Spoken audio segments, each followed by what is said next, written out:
Welcome back to the College Football 360 YouTube channel where I analyze every angle of the world's best game known to man, college football, of course. In today's video, we continue our season in review series with the Indiana Hoosiers, who went 11-2. Obviously, lost the college football playoff game that they made, so they were one and done. But it was an incredible first year with first-year head coach Curt Cignetti. In today's video, we grade out their positions, the positions from last year. So we have our position grades. We talk about the highs and lows of the season, and then we just look back on the 2024 regular season, explore all the narratives, everything that went on with this program. And then at the end, I give my advice to what improvements can be made in order to find more success next season. What's up, guys? This is a very jam-packed episode, so I hope you guys stay till the end. It's an awesome video. The one thing I would have you guys do right now is to subscribe, as it is the best, most efficient way to support the channel. It would be great if you could do so, liking the video and sharing it as well. That would be awesome. And comment your thoughts down below. I love to see you guys commenting. I love to respond to you guys commenting. I respond to pretty much every single comment. It's great. I love it. We have a fantastic time in the comment section. So let me know your thoughts, and let's just dive right in. Okay, first thing we'll talk about here, overall thoughts on the season, so some of the narratives and whatever. So this was an elite year one. Let's not make 2 cents about it. It was an elite year one. They were elite. They went 11-1 in the regular season. They made the college football playoff after going 3-9 last year. 3-9. Yes, they did bring in the most amount of transfers. Yes, they got an exciting head coach, but I mean, from going from 3 wins to 11, and everyone just applauded Deion Sanders out the wazoo from going from 1 win to 4 wins in his first year. I mean, Cignetti, he knows his business here, and he just was a fabulous head coach. Unlike Deion Sanders, Deion Sanders is not really a head coach, in my opinion. Topic for another video, I guess. It was a disappointing finish. Let's not make 2 cents about it either. I mean, it was very disappointing going into the college football playoff, talking the amount of smack that you did, in terms of Coach Cignetti, and losing by 10 points, and you really lost by about 3 scores. I can't even remember what the score was at one point in time. It was like 27-7 at some point. I can't remember. But it was a disappointing finish. Let's not let that taint the season. Going back to the first point, it was an elite year. Don't let the disappointing finish and everyone mocking Kirk Cignetti take away. Don't let that take away from the season. And another thought, just shifting gears a little bit, is that it's going to be hard to replace what they're losing. They're losing a lot of players. Cignetti brought in a lot of seniors from his JMU team. So, I mean, they're losing a lot of seniors like Curtis Rourke, Justice Ellison, Zach Horton, Trey Wedig, Mike Caddick at center, Miles Price, Keyshawn Williams. A lot of guys on defense as well they're going to be losing. So, it's going to be hard to replace what they're losing. And, actually, we'll talk about that later in the video. And this was a great season for the program as a whole. This is what everyone's going to be excited about Indiana football now out there. The donors are going to be excited about Indiana football. Indiana football will be relevant for the program, and they're not going to have their basketball team carry the NIL load, carry the donor, the donorships, and it was just a great win for the program. It brings excitement back to Indiana football. Okay, so let's get into it here with our position grades. We'll start with the offense, go to the defense, then everyone as a whole. Coaching was an A minus. I thought that the coaching was phenomenal here. It wasn't perfect by any means, but it was pretty darn good. At quarterback, we have an A minus. Curtis Rourke was really, really good, except for the fact that he was injured for a couple games as well. And Taven Jackson just wasn't the same. But when it came to Rourke, he threw for just over 3,000 yards, 29 touchdowns, 5 interceptions. His QBR was 85.2, which is really, really good as well. Again, they missed him for about 3 games, so you take that into account. I think an A minus grade is perfectly appropriate here. At running back was a B plus. Justice Ellison led the team in carries and in yards. He had 159 carries for 848 yards. Tyson Lawton had the second most amount of yardage, was 667 yards. He was running back 2. And then they got in some other guys like Kalen Black and Elijah Green were also in there. They ran for just over 200 yards, both of them. Combined, they had 450 yards. So there's that. And their running back room was very solid this past season. It wasn't their primary focus, but hey, I mean they did a lot with it. At wide receiver, I gave it an A grade. The wide receivers were flat out insane sometimes. They were awesome, especially guys like Elijah Surratt. I mean, the circus catches that he was coming up with, he should go very high in the draft. He had 957 yards and 8 touchdowns. And the next guy up, Omar Cooper Jr., had 594 yards to just under 600 and 7 touchdowns. And then you got other guys out there like Miles Price with 466 yards, and other, just casual. Keyshawn Williams had 448 yards, and guys like Miles Cross even had 300 yards. So you go about 5 deep there with 300-yard receivers, and it was a pretty daggone good room. At tight end, I gave it a B plus. I might be overrating Zach Horton a little bit, but he was a very good blocking tight end, and he did end up catching 21 balls for 190 yards with 4 touchdowns. And he was just overall just the tight end that they needed. He executed everything perfectly, and he was very good. The offensive line was an A minus. They had a lot of older guys on this team. Guys like Trey Wettig. Bray Lynch was there at guard. Tyler Stephens at guard as well. Mike Kadich at center was very good as well. He'll be an NFL pick probably. And this whole offensive line did exactly what they needed to do to get 11 wins. I mean, the whole offense as a whole was very good. Okay, defense here. The defense was insane as well. I mean, this defense, the coaching was a flat out A. I didn't know that they were going to be able to do this at all. The coaching was an A. The defensive line, let's just get into it. The defensive line was in A as well, headlined by Mikhail Kamara. He was flat out insane this year. The defensive lineman from Ashburn, Virginia. He had 10 sacks, so double digit sacks, 47 total tackles, and a pass defended as well. He was really good. Then you got guys like James Carpenter out here with 6 sacks, 2 passes defended, 38 total tackles.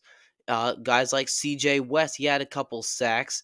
He was on the interior of that defensive line, and he had just over 20. He had 42 total tackles. He was a force there as well. So this whole defensive line was just absolute freaks all over that defensive line. At linebacker, I gave it a B plus. The linebackers were pretty good. Guys like Jalen Walker, Aiden Fisher was really good as well. Aiden Fisher, in fact, led the team in total tackles with 118. So that's a lot. He had 1.5 sacks to go with that and 4 passes defended. Like we said, Jalen Walker was second on the team in tackles with 82. He also had 2 interceptions, so that's great when you get tacklers that can also get an occasional, interception. So that's great as well. And then at corner, we gave it an A minus. The corner room was pretty good. I mean, the defensive line typically got to the quarterback pretty fast, and it's pretty easy to play corner when you got guys getting to the quarterback as fast as they did. But guys like D'Angelo Pons was very good. He had 3 interceptions. Terry Jones Jr. was really good at nickel linebacker. Nickelback, excuse me, not nickel linebacker. And Jameer Johnson was very good as well. And so this was a very good room there. And then at safety, I gave it a B plus. Guys like Sean Ashbury II and Jameer Johnson was very good. So the whole defense was really good. Okay, so now here are my final grades for the season for the Hoosiers. Coaching was a B plus. The only reason it was B plus is because of Coach Cignetti's antics at times. The offense and defense were A's. Special teams was a B. They didn't really even need special teams, although special teams is very important. The style of game that they played and how they blew out everyone made sure that special teams wasn't the reason they lost or won games, which, is a pretty good principle. And I gave the team grade an A minus. So there you have it. Okay, so let's get into the highs of the season. Winning double-digit games. I mean, for real, this was one of the best seasons in Indiana football history. It honestly might be one of the best in Indiana football history, period. But it was an insane season. I mean, you beat some pretty capable teams. Yes, the schedule was pretty easy, but you beat some pretty capable teams like Nebraska, Washington, Michigan, who were all very capable teams. And then they made the college football playoff as well. I mean, this is par for the course when you win double digit games nowadays, but hey, that was awesome to see them get in as the 10 seed. And then they created a culture. And that culture is a culture of winning now because of what Kurt Signetti has done. He did more for the program this year, good, than he did bad, although the bad shines out a lot more than the good. But he has created a culture of winning that will probably continue, even if they have 7, 8 win years down the road, which I think will probably inevitably happen. It's still a culture of winning. This team is used to 3, 4 win seasons all the time. This fan base is used to tuning out a lot of the time because of how bad they're playing. And they've made Indiana football relevant again. I mean, the only time that I can remember in recent memory that they were relevant was for that one blip year where they had Michael Penix in the COVID year when no one was in the stands. So there's that. But really, making a culture, creating a culture. Okay, so let's get into the lows of the season. I know. Thank you for sticking around. By the way, if you're still here, this has to be said. I mean, losing to Ohio State was definitely a low of the season. Game was very much hyped up, and they lost 38-15. So that was definitely a low of the season. And then losing to Notre Dame, like they did as well, that was also a low of the season. But I think the lowest point of the season for Indiana fans was the coaching hypocrisy. I mean, Coach Ignetti talked a big game. Like I told you guys I would talk about this. Coach Ignetti talked a big talk, and yes, it's great when you're beating mediocre teams and terrible teams. It's great when you're doing that with a superior roster, but when it comes to actually beating teams that are around your level, well, it went a little bit differently, especially when he's all guns ablazing. I'm going to go in there swinging. I'm going to be the first one to punch, all that type of stuff that Coach Ignetti talked about. And then it all culminated at the end with about 10 minutes left in that Notre Dame game where they actually had a good, decent offensive drive, and it was like a 4th and 5, I think, and they decided to punt around midfield. I mean, just the ultimate giving up moment for the Hoosiers, and the coaching hypocrisy was real then. And hopefully Signetti can rein himself in a little bit, maybe not talk quite so much smack.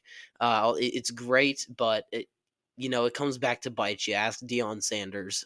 So there's that for the lows of the season. Now, here's the last segment we'll do here. We'll talk about it really quick. The improvements that I'm looking for next season. Stability. Don't come from 11 wins and next season have 5 or 4 wins. Stability. Keep winning. And I mean, this does bleed into that second point there. Don't be 2024 be a one-off. Don't let it be a one-off. Keep the foot on the gas pedal. I'm not saying repeat the season and go 11-2 again. No, that's not what I'm saying. I'm saying just, keep that culture of winning. Get to a bowl game. Like, that should be, they're losing a ton. That should be the expectation, is to get to a bowl game. The expectation should not be to win the whole thing, not to, get to the college football playoff again, although that would be great to get double digit wins again. But, 7 or 8 or 9 wins would be another great year, another year to keep building that foundation of Indiana football. And then get that first marquee win. I mean, there are 2 marquee games that they played against Ohio State and Notre Dame. They just got blown out, so get that first marquee win. And that's all I'm looking for, because there's a lot that happened this past season with Indiana. I'm happy that they came from the gutter to being one of the best Big Ten teams out there. And really, I think that these improvements can be made. And listen, it was just a great year for Indiana football. So thank you guys so much for watching. Remember to subscribe, as it is the best and most efficient way to support the channel. I've had a lot of fun making these videos. I've made a ton of these videos for the channel with the season in review series. I've made a ton of episodes, a ton still in the works. So, I mean, we got a ton of Big Ten teams, SEC teams, a couple, Colorado maybe thrown in there, a couple Big 12 teams and ACC teams. Talk a little Syracuse, talk a little Miami, you know, and because we try and do it all here on the channel. It's impossible to do it all, but we try to anyway. So thank you guys so much for watching. I just really hope that you guys consider subscribing, liking the video, sharing the video, and commenting your thoughts down below. With that being said, I will see you guys in the next one.